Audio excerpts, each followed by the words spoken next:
کہ حضرت موسیٰ علیہ السلام کا آپ کو معلوم ہے کہ کوہ طور پر اللہ تعالیٰ سے ہم کلامی کا شرف حاصل کرتے تھے.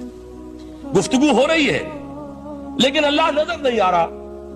اب اس کو اپنے اوپر طاری کیجئے کہ صاف سامنے آتے بھی نہیں، صاف چھپتے بھی نہیں.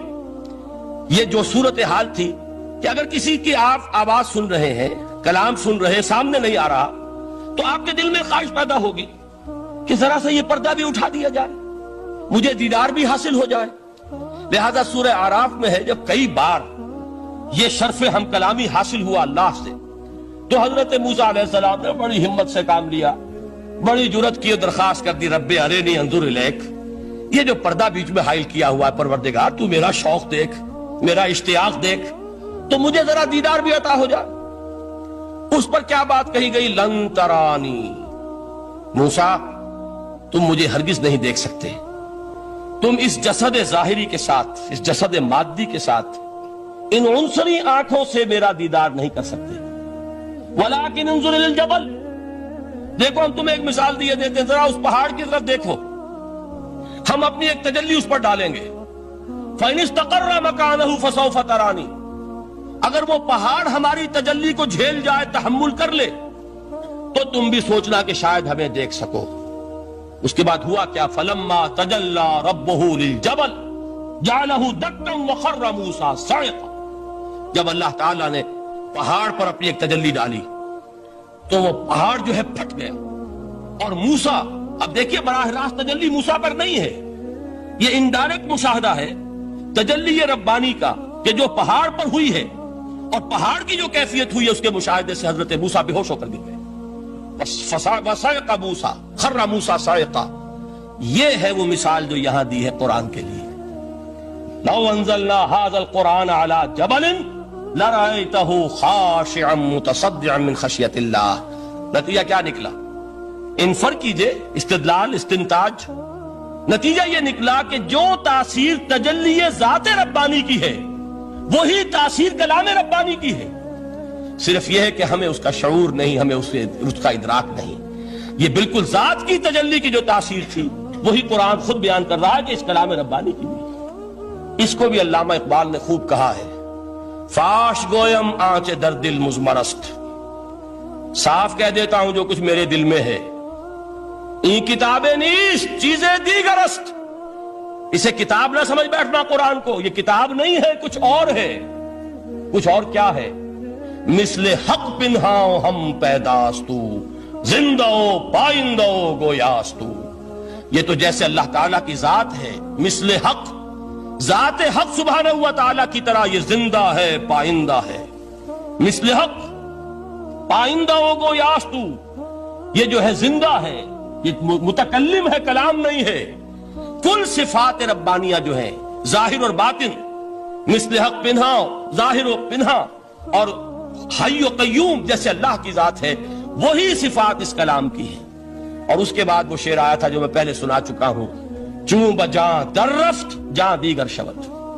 جب یہ قرآن کسی انسان کے اندر سرایت کر جاتا ہے، اس کے دل پر نازل ہوتا ہے. دیکھیے یہ الفاظ آپ کو کہیں اور نہیں ملیں گے. میرے نزدیک جہاں علامہ اقبال اس دور میں قرآن کی عظمت کا سب سے بڑا ثبوت ہے، وہاں عظمت قرآنی کے سب سے زیادہ واقف اور اس کا سب سے زیادہ شعور رکھنے والے بھی علامہ اقبال. یہ الفاظ آپ کو کہیں نہیں مل سکیں گے کہ مثل حق پنہاؤ ہم پیداستو، زندہ پائندہ گویاستو، چوں بجاں در رفت جہاں دیگر شود، جہاں چو دیگر شد جہاں دیگر شود. جب یہ انسانوں کے اندر سرایت کر جاتا ہے، ان کے اندر ایک انقلاب آ جاتا ہے، اور یہ اندر کا انقلاب ہے جو ایک عالمی انقلاب کا پیش خیمہ بنتا ہے. آپ آرڈیننس کے ذریعے سے نمازیں پڑھوائیں گے تو پھر نماز وہی پڑھی جائے گی جو آفس ٹائم میں آئے گی، باقی اور کیوں پڑھیں گے؟ وہ تو آرڈیننس کے ذریعے سے پڑھائی جا رہی ہے نا. اس کا حشر تو وہ ہوگا جو ہمارے ہاں دیکھا جا چکا ہے. اور اس وقت بھی، اس زمانے میں میں نے یہ سنا ایک جگہ کہ کلاس 4 امپلائیز جو ہیں، وہ شروع میں جب آرڈیننس نافذ ہوا تھا ہمارے ہاں تو دفتروں میں بڑا اہتمام ہوا، آفیسرز نے خاص طور پر بڑے اہتمام سے ظہر کی نماز پڑھنی شروع کی. لیکن مجھے بتایا گیا کہ کلاس 4 امپلائیز جو ہیں ہمارے، یہ ڈرائیورز ہیں، پی اینز ہیں، یہ کھڑے ہنستے رہتے ہیں، شریک نہیں ہوتے. میں نے ان سے کہا وہ اس لیے کہ انہیں معلوم ہے کہ آپ بھی تو یہی پڑھ رہے ہیں صرف نماز، باقی آپ کے ڈرائیور سے اور آپ کے خانسامہ سے یہ بات چھپی ہوئی نہیں ہے کہ عصر آپ نے بھی نہیں پڑھنی، یہ صرف زور ہے جو آپ پڑھ رہے ہیں۔ تو یہ اصل میں اندر کا انقلاب جب تک نہ آئے، باہر کا ٹھوسا ہوا انقلاب وہ تو جب پریشر ہٹ جائے گا تبدیلی ختم ہو جائے گا۔ چوں بجاں در رفت جہاں دیگر شود، اندر انقلاب آئے، جب اندر تبدیلی ہو جائے گی اب انسان کا پورا وجود بدلے گا، پھر اس کے اندر سے تبدیلی جو ہے وہ ابھرے گی، اسے کسی خارجی دباؤ کی ضرورت نہیں ہوگی۔ جہاں تو دیگر شد جہاں دیگر شود، اور جب انسانی شخصیتوں کے اندر یہ انقلاب اندر سے آتا ہے تو پھر وہ عالمی انقلاب بنتا ہے، جیسے کہ محمد رسول اللہ کا انقلاب۔ واقعہ یہ ہے کہ اگر جوش کانسپیریسی، عبداللہ ابن سبا کی سازش اگر کامیاب نہ ہو گئی ہوتی اور مسلمانوں کے اندر آپس کا اختلاف اور سرپھٹول نہ ہو جاتا، جو حضرت عثمان کی شہادت، پھر حضرت علی کی شہادت رضی اللہ تعالی عنہما، اور حضرت علی کی دوران خلافت یہ آپس کے جو جنگیں ہوئی، جنگ جمل، جنگ صفین، جنگ نہروان، اگر یہ نہ ہوئی ہوتی تو جس سپیڈ کے ساتھ اور رفتار کے ساتھ انقلاب محمدی کی توسیع ہو رہی تھی علی صاحب الصلاۃ والسلام، کوئی طاقت دنیا میں نہیں تھی۔ اقبال نے اس کا بھی نقشہ کھینچا ہے کہ تھمتا نہ تھا کسی سے سیل رواں ہمارا، وہ سیل رواں تھا، کوئی روکنے والا نہیں تھا۔ انٹرنل سیبوٹاج وہ ہے کہ جس نے اس انقلاب کا راستہ روکا ہے۔ تو واقعہ یہ ہے کہ وہ اندرونی انقلاب حضور نے برپا کیا قرآن کے ذریعے صحابہ میں، اندر سے جو انقلاب تھا اس نے عرب میں ایک انقلاب کی شکل اختیار کی، اور یہ انقلاب جو ہے اتنی اپنے اندر قوت رکھتا تھا، اتنی پوٹینشیلٹی تھی اس کی کہ وہ 20 برس کے اندر کہاں آکسس دریائے جیہوں، کہاں اٹلانٹک، تصور تو کیے، تاریخ میں اس سے پہلے اتنی بڑی کوئی مملکت قائم ہوئی نہیں، کہاں یمن اور کہاں ایشیائے کوچک، ایشیا مائنر ٹرکی، یہاں سے وہاں اور وہاں سے یہاں، اتنی عظیم مملکت حضرت عثمان رضی اللہ تعالیٰ عنہ کے خلافت میں ہو چکی تھی۔ یہ بات اگر یہ چلتا معاملہ آگے تو کوئی قوت اب نہیں رہی تھی، سلطنت روما ختم ہو چکی تھی، سلطنت کسرا ختم ہو چکی تھی، پرچے اڑ گئے تھے، اب کون سی طاقت رہ گئی تھی جو سیلاب کا راستہ روکتی؟ یہ وہ یہودی سازش ہے جس نے اندر سے سیبوٹاج کیا۔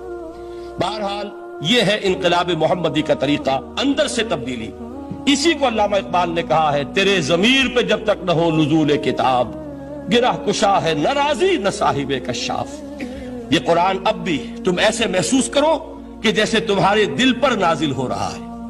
اور مجھے یاد آیا امام ابن قیم رحمت اللہ علیہ، ان کا ایک بڑا پیارا جملہ ہے، وہ کہتے ہیں قرآن کے بعض پڑھنے والے ایسے ہیں کہ جب وہ قرآن کو پڑھتے ہیں تو یوں محسوس کرتے ہیں کہ قرآن مصحف میں لکھا ہوا نہیں ہے، ان کے اپنے دل کے اوپر کندہ ہے، دل کے اوپر سے پڑھ رہے ہیں، یعنی اتنی کامل مطابقت وہ محسوس کرتے ہیں، اپنی فطرت، ہیومن نیچر اور قرآن کے اندر اتنی مطابقت ہے، اس طرح وہ ٹیلی کرتے ہیں ایک دوسرے کے ساتھ کہ محسوس ہوتا ہے کہ وہ کتاب ان صفحات میں لکھی ہوئی نہیں ہے بلکہ لوح قلب پر لکھی ہوئی ہے کہ جہاں سے وہ انسان اسے پڑھ رہا ہے۔ تو پہلی بات تو قرآن مجید کی اس آیت کے حوالے سے اس پہلو سے ہمارے سامنے آئی کہ جو تاثیر ہے ذات ربانی کی تجلی کی، وہی تاثیر ہے اس قرآن مجید کی، بشرطے کہ ہمارے دل جو ہیں وہ کچھ اپنے اندر اس استعداد اور صلاحیت کو پیدا کر لیں۔ دوسرا مقام ہے سورہ یونس کا۔ اب کسی کلام کی عظمت کا دوسرا پہلو ہو سکتا ہے اس کی افادیت کے اعتبار سے، اس سے فائدہ کیا ہوگا نوع انسانی کے لیے۔ دیکھیے دو آیات، یہ عظیم خزانے ہیں عظمت قرآن کے۔ سورہ یونس میں یا ایھا الناس، اے لوگو، قد جاءتکم موعظۃ من ربکم وشفاء لما فی الصدور وہدی ورحمۃ للمؤمنین۔ 4 الفاظ نوٹ کر لیجئے۔ اے لوگو، آ گئی ہے تمہارے پاس وہ چیز تمہارے رب کی طرف سے جو موعظہ ہے۔ موعظہ کسے کہتے ہیں؟ نصیحت۔ اس بات کو ذرا سمجھ لیجئے ترتیب کیا ہے۔ نصیحت اسے کہتے ہیں، جی رہا نہیں جا رہا، میں نے اس کی ترتیب بدلی ہوئی ہے۔ مجھے یاد دلایا ایک صاحب نے کہ سورہ رحمان کی ابتدائی آیات کا بیان تو رہ گیا، وہ رہا نہیں، میں نے پڑھا کسی اور ترتیب سے تھا، بیان کسی اور ترتیب سے کر رہا ہوں۔ پڑھنے میں 4، 2 اور 1، اور اب جو میں بیان کر رہا ہوں پہلے 1 آیت سورہ حشر کی جو بیان کی، اب 2 آیات ہیں سورہ یونس کی۔